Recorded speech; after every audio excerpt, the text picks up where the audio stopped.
ఉషోదయ తుషార నిర్గమకాండము 4వ అధ్యాయము 13, 14, 15 వచనములు.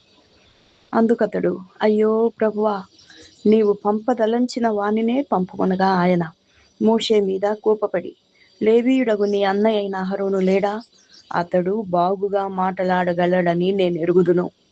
ఉదయకాల సమయములో సమస్తము ఎరిగిన దేవుణ్ణి మనము చూస్తూ ఉన్నాం.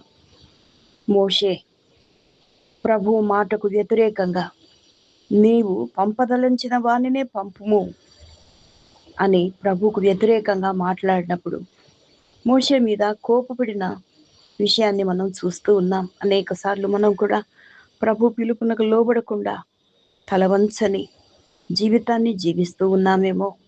దేవుడు మన పైన కూడా కోపపడేవాడుగా ఉంటూ ఉన్నాడు. ఆయన నీతి మన జీవితంలో నెరవేర్చాలని ఉన్నప్పుడు ఆయన చిత్తానికి మనము లోబడి ఉండవలెనని వాక్యం సెలవిస్తూ ఉన్నది. అలాగున మనము ప్రభు యొక్క మాటకు లోబడి ఉందుముగాక. దైవాశీస్సులు.